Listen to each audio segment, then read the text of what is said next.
So we had 4th of July this weekend. How was your 4th, Joe? What'd you do? We went and watched fireworks at the park. You know, typical Independence Day stuff. Yeah. Had some White Claws and rum and went home.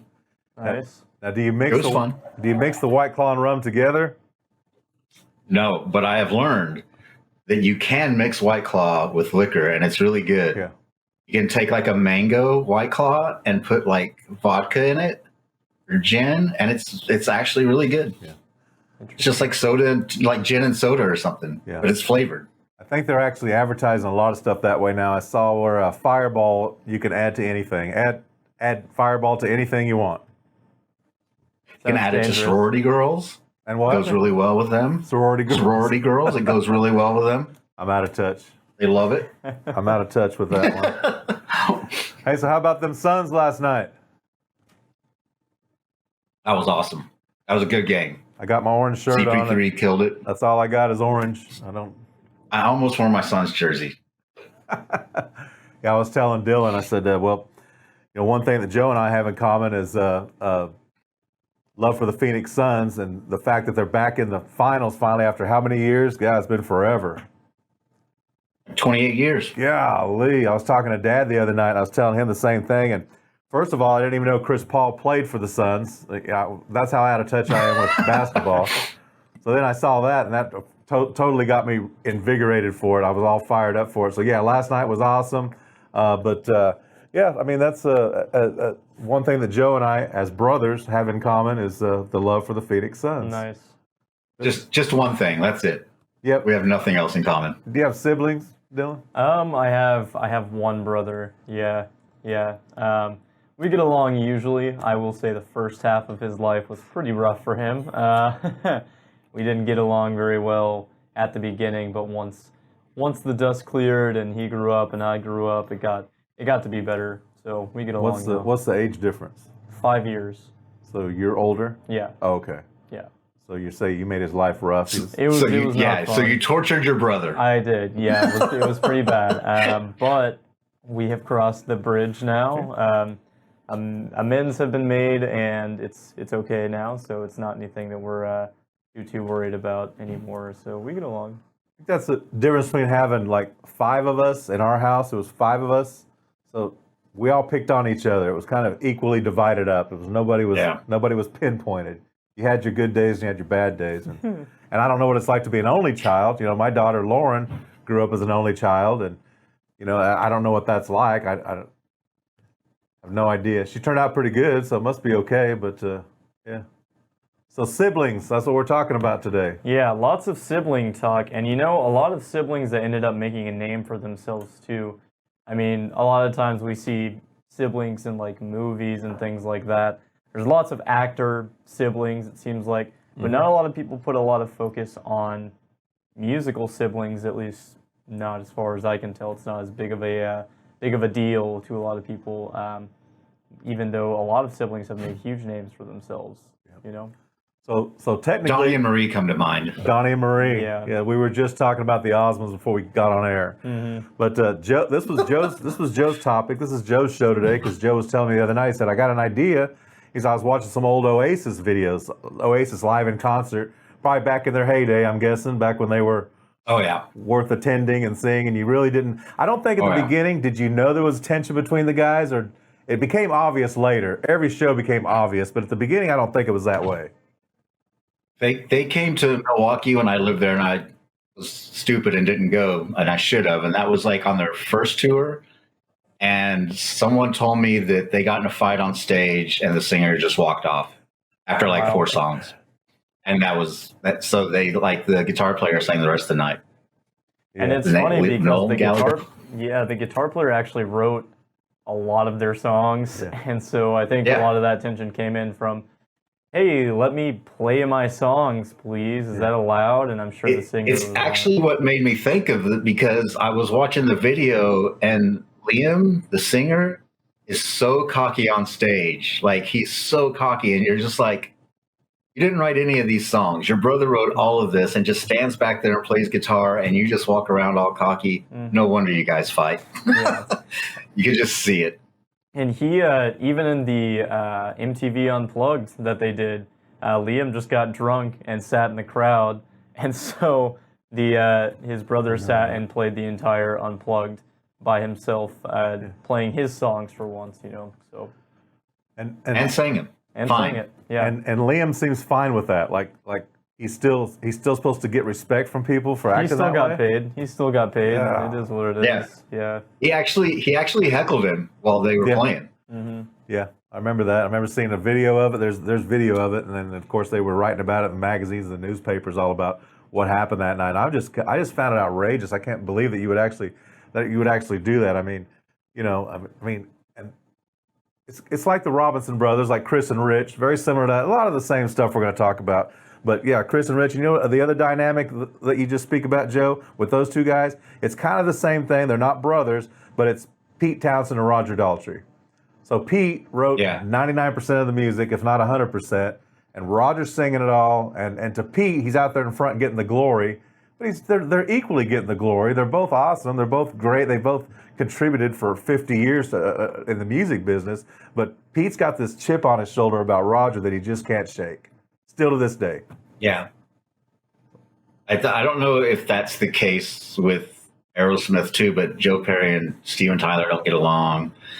I mean, I know they're not brothers, but they're kind of like, when you spend that much time in a band, it's like a brotherhood, especially when you're the songwriting duo or whatever, like singer, guitar player kind of thing. Well, I saw a video. Yeah, I saw a video recently. So you think these guys eventually grow out of it, and they don't.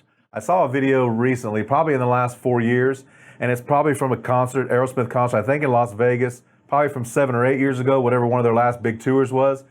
And Steven is leaning on Joe during the solo, and he knows he's making him mad, and Joe don't even look at him. I mean, they've done it a million times, and Steven's pushing on him and leaning on him.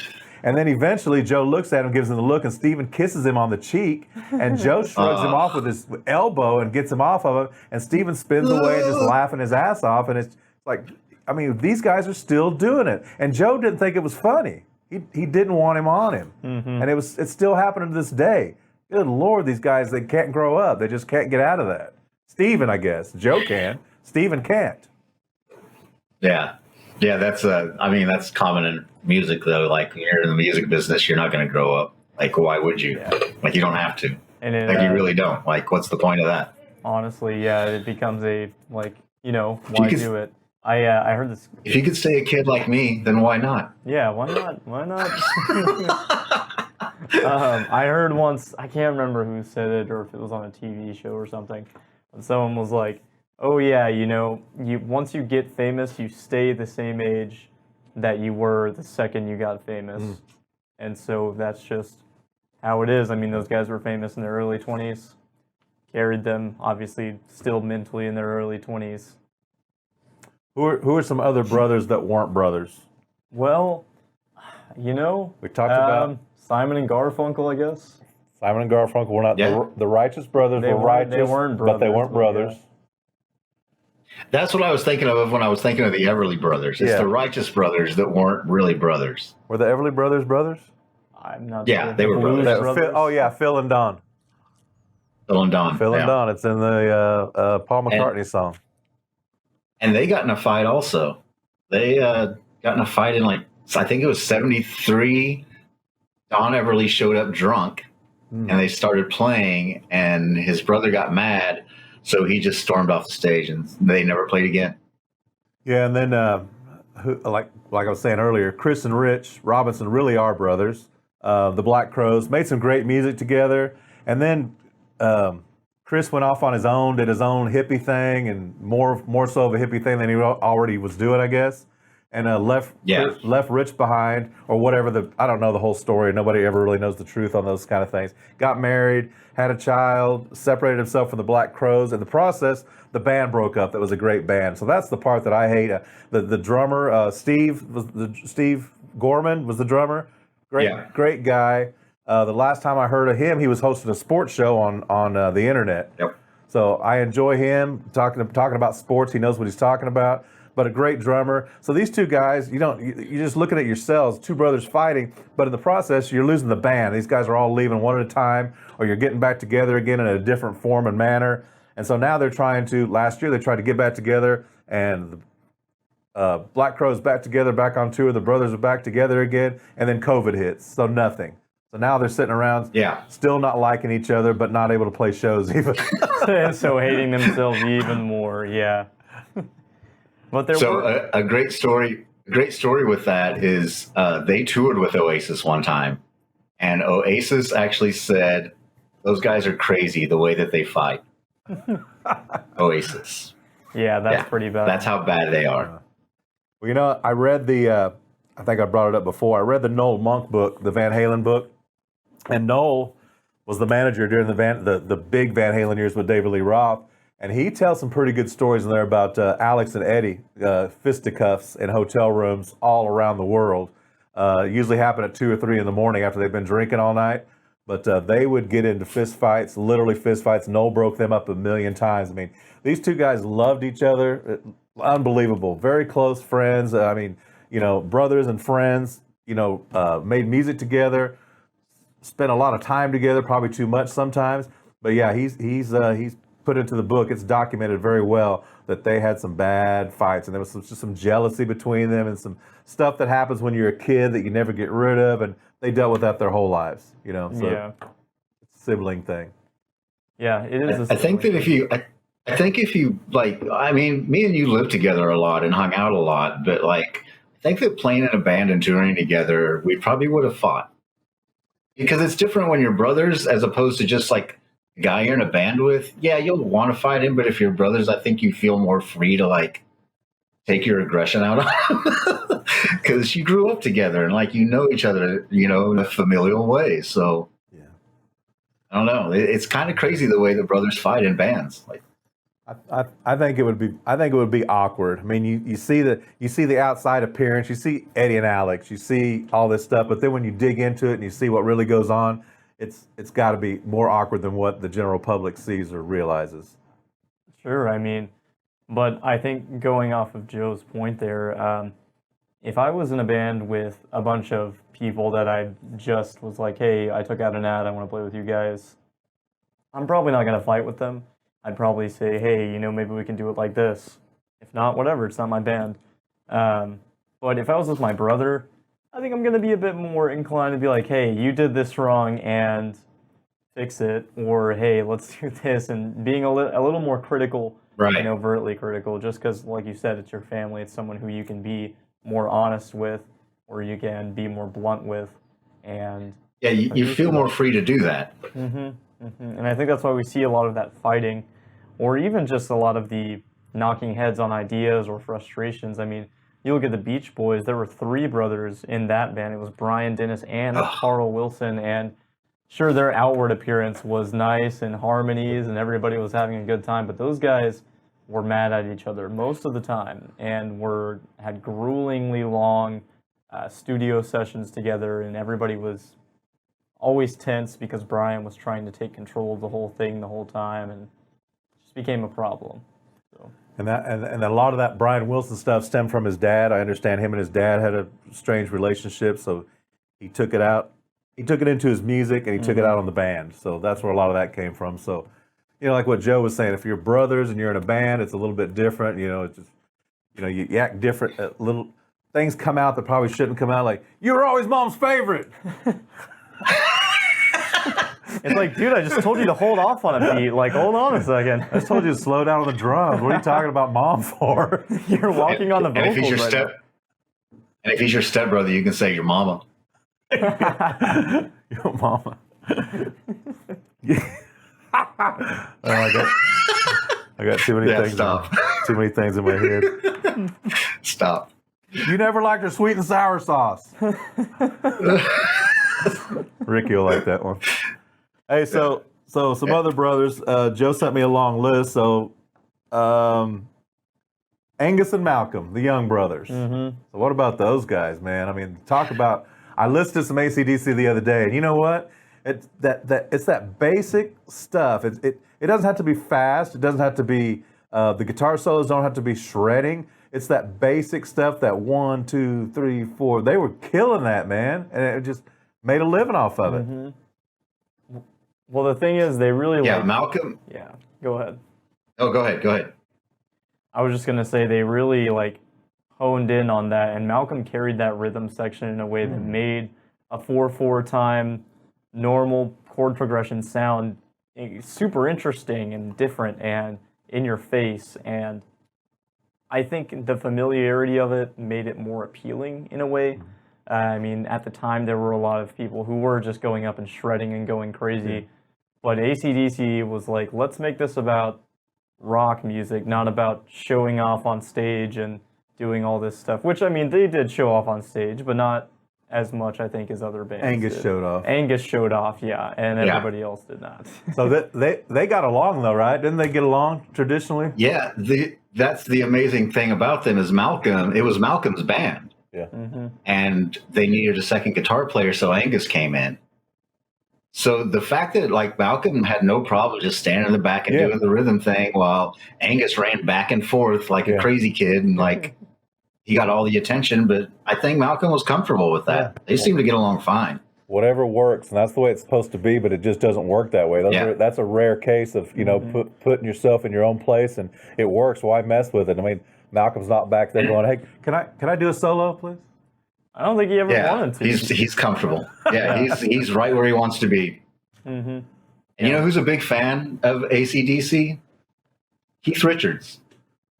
He loves AC/DC. I believe Yeah, that. it's Chuck Berry to him. Yeah.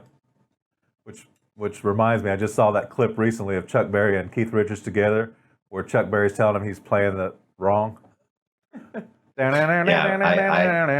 used to have Chuck that. goes, no, that's not it. I'm like, whoa, you're getting ready to make Keith Richards very upset. That was the best part of that movie. That was the best. Yeah, it was pretty best funny. 30 seconds of that movie was Chuck Berry correcting Keith Richards, and I don't think Keith ever got it right, did he? He never. He didn't. Yeah. He played it wrong. He even said so. Yeah, it was like the down picking or the up picking part or something he was doing wrong. And every time Chuck would watch him do it, he said, no. And Keith had been doing it his whole life, so how are you going to change that? But Yeah. those guys were not brothers. Yeah, they were not brothers. No. So who else we got on the list? Well, quite a few, actually. I mean, if we want to dip our toes into different kinds of genres, while still technically rock, definitely more like post-punk, Mark and Bob Markspow and Bob and Gerald Castle of Devo were two sets of brothers who went together and formed Devo, which had a huge cult following just because of the different sounds they were bringing to the table at the time. They actually made it to the heavy metal soundtrack, which was odd, but it worked for the movie. Yep. Yeah. Was there were two sets of brothers in Devo? Is that what you just said? Yeah, so the four people in Devo. That's great. I did not know that. Yeah, they were both brothers, and they met together in college. I think it was Bob Marksparrow, maybe, or Markspow. I'm not actually sure how to pronounce their last name, but he was making devolution art in college, and something happened in either politics or something, and it was the Kent State shooting led him to decide to make a band based off of his devolution art called Devo, and he got the Castle brothers together and got his own brother, and they became Devo. They put on their hats to charge their energy and all of that, made Whip It. You know how it goes. And I believe Mark is still to this day doing like movie soundtracks and stuff like that. Well, they still toured together. Devo still tours. Yeah. Oh, I didn't know that.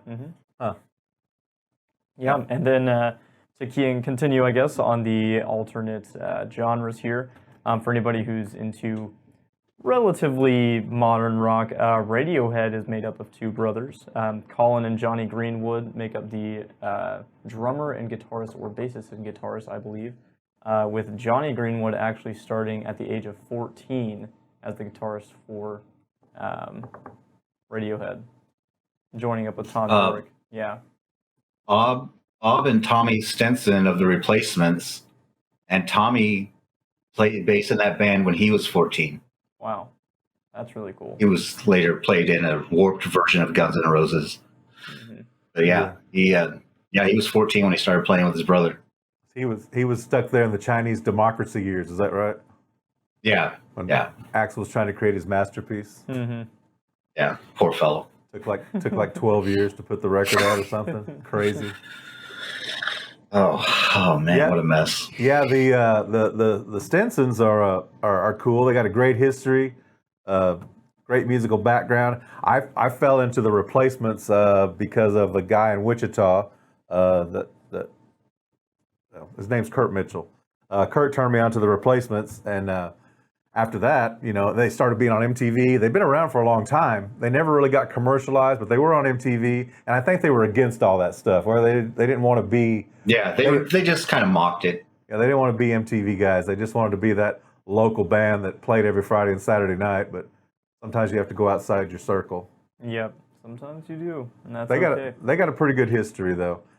What about? It's where they got their name, the Replacements, because their band they didn't have a name for their band, and some band canceled a show, and they were the Replacements. Yeah. So they just kept the name. Interesting. I could have used that name in some of the bands I was in, actually. The Replacement Special guest. Yeah, the special guest featuring free beer. Free beer. That's what I was going to say. Free beer. What about the Wilson sisters? Let's talk about some ladies of the music business. I have been listening to a lot of Heart lately. Now, what era? I don't know why. What era? Early before the mid '80s stuff, like the '70s stuff. Yeah. Like Dog and Butterfly Magazine. Yeah. Little Queenie.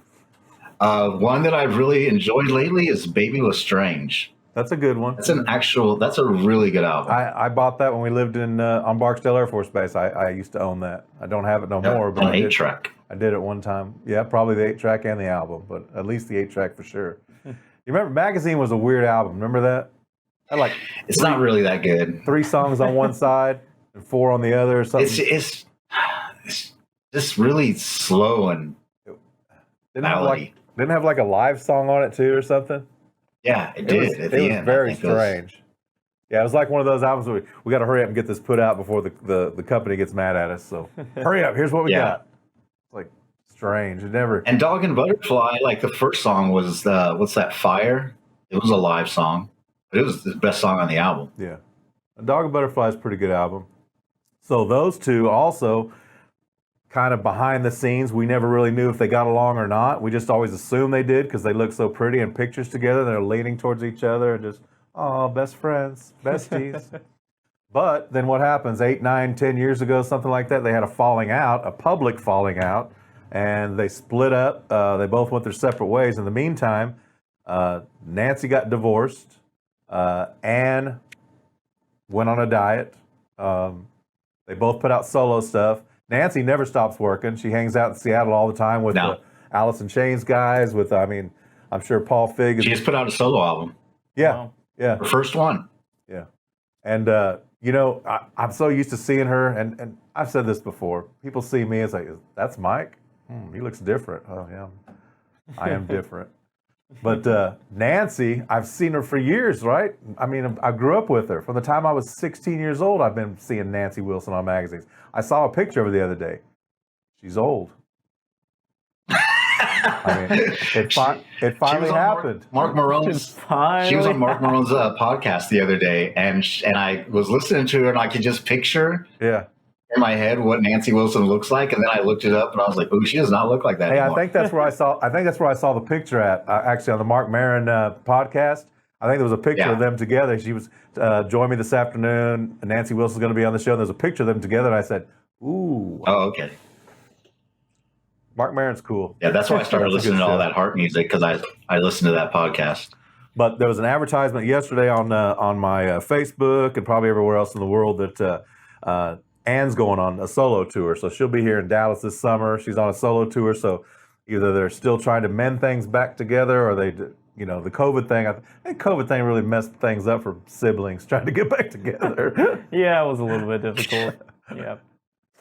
Luckily, I saw Ann Wilson. She came on and did 3 songs with I can't even remember who. She came and did like 3 songs on stage with somebody at an outdoor festival in Seattle, and that woman's got an amazing voice. Like she can go. That's what everybody says. I've seen them once that I recall, and that was on the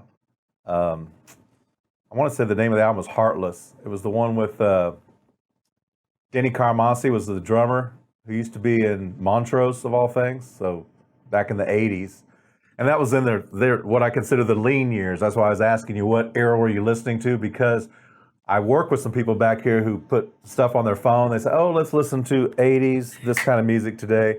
And they You're talking about Passion Works. Passion Works, and I thought that was a pretty good album, but that was also the beginning. It had some good stuff on it. It was a strange album too. Apparently, Heart puts out strange albums. Mm-hmm. But it was just that was a weird time. But that was a really good album. I went to the Coliseum to see him at the Wichita, Kansas, and it was like half empty. I mean, there was nobody there. So you could kind of tell that was when they were on their downhill slope and they kind of had to recreate themselves. That's when the MTV came back and saved their lives, and everything was going from tape to digital now, and the drums sounded bombastic, and everything was just like, so when I talk about the people I work with, that's what they listen to. So the Heart and the Jefferson Starship, or the, what was it, Starship? No, it's not Jefferson Starship anymore. Starship. It was Jefferson Airplane, Jefferson Starship, then just plain old Starship, which then you knew you were in trouble. So yeah, we're listening to Heart and Starship yesterday on that's like the random stuff going around, and it's the worst Heart music ever. I was like, God, yeah, it is. And everybody got sucked into that, though. It's not just Heart. A lot of people got sucked into that right there. Yeah, it just sounds so 80s. Yeah. When you listen to 80s music, the drums are just so weird. It's always weird. And there's that, let me do it right. There's that trickle of keyboards back here in the back that you always hear. You're not sure why they're quite there, but there's a little trickle of keyboards back here. It's like, what is that doing? I guess it sounds good in your car, maybe. Yeah, I mean, I think that's what it was people were moving to their cars, and that's went from vinyl to cars. So you had to give it back here a little bit. I read an interview one time with Eddie Van Halen, who said they got done recording, I want to say 5150, or it might have been 1984, I'm not sure. Well, they finished recording one of those, very proud of it, put a lot of work into it, so happy. Went out and popped it in his car and listened to it, and it sounded like crap. He said, you can't, if you're going to listen to it in the car, or they're going to play it on the radio station, it's going to come through your car speakers, it's got to be toned down a little bit. You can't put 100 things in there. So they went back and they worked on it, they fixed it, and they made it sound to where it's going to sound good coming out of your car stereo. Wow. Because he just wasn't happy with it. It sounds great in the studio, where you got $10,000 worth of equipment to listen to it with. Sure, yeah. I mean, why wouldn't it, Yeah, so Heart apparently is not back together. I don't know if they're going to or not, but yeah, like I said, Ann Wilson's going on a solo tour this summer, and then who else we got? Dylan. Oh, me and Dylan were talking about the Braun brothers. So if you're from Texas, the Braun brothers are Mickey Braun, and there's like 4 or 5 of them, but they play in 2 different bands that I know of for sure. Reckless Kelly is one of them, and then Mickey and the Motor Cars is the other one. Now, these guys are from Montana. Their dad, Mickey Braun, I think the dad's name is Mickey, the original dad, the Mickey Sr., Mickey Jr. He was a famous musician back in the 70s, and I told Dylan, I said, there's actually footage, if you look it up, of the little Braun guys running around on stage with Johnny Carson.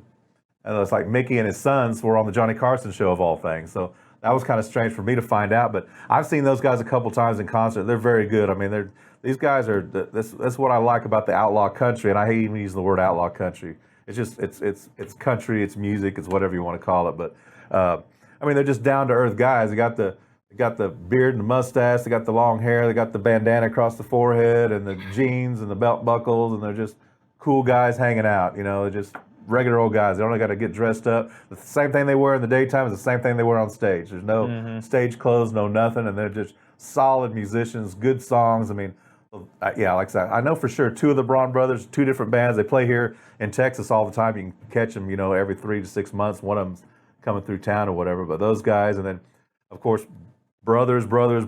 We talked about before we got on the show today. Me and Dylan were going down the list, and the Allman brothers and the Jackson 5. Can't forget those. Oh, yeah. Jackson 5 is, I mean, talk about brothers, right?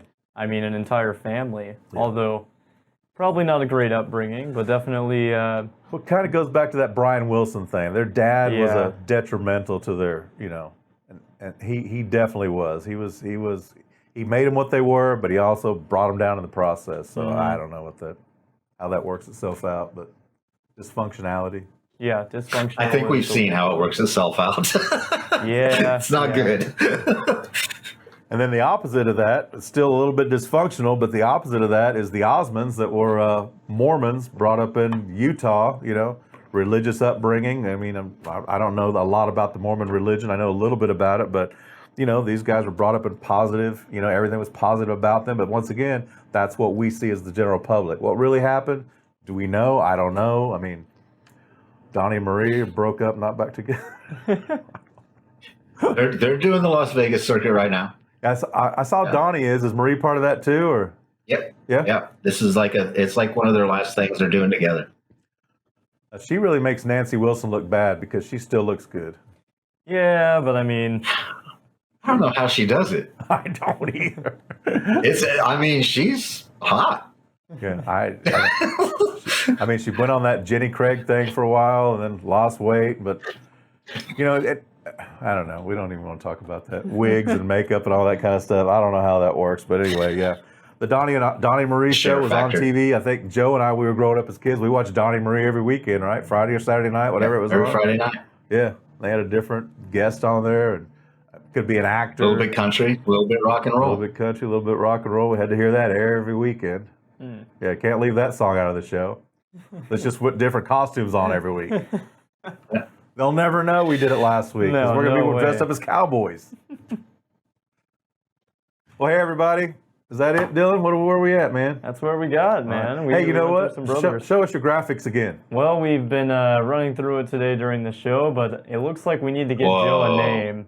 It looks like we need to get Joe a name. Which one of these is not like the other?